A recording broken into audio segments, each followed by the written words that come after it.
Ainsi, le 8e sommet extraordinaire des chefs d'État et de gouvernement des pays membres de la Communauté économique des États de l'Afrique centrale, CEAC, s'ouvre donc demain à Libreville. Les assises devraient porter sur des questions politiques et sécuritaires et depuis ce matin, l'on assiste à l'arrivée de plusieurs chefs d'État et de gouvernement.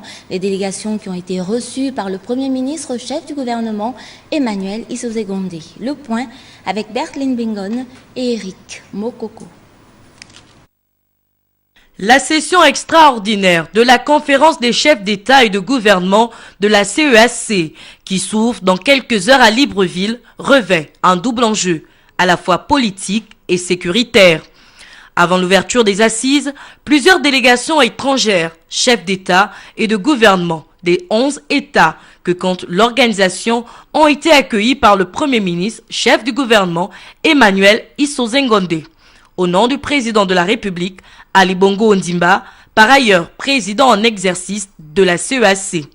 Tour à tour, après le rituel protocolaire marqué par les hymnes nationaux, les honneurs militaires et le passage en revue des troupes, le chef du gouvernement échangera avec le président rwandais Paul Kagame qui séjourne pour la deuxième fois consécutive en terre gabonaise après sa visite officielle en octobre dernier consacrée au renforcement de la coopération bilatérale.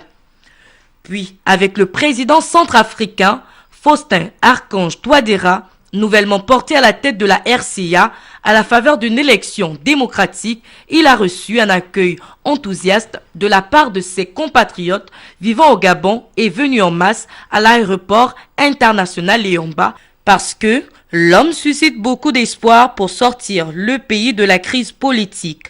Les premiers ministres du Cameroun, Philemon Yang, et celui de Sao Tomé et Principe, Patrice Emery Trovoada, ont reçu la même ferveur de l'accueil réservé à tous ces hôtes de marque.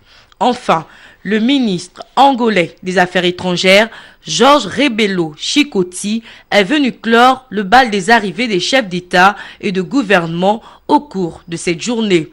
Sont attendus dans les prochaines heures les chefs d'État ou de gouvernement du Congo, Brazzaville et de Guinée équatoriale.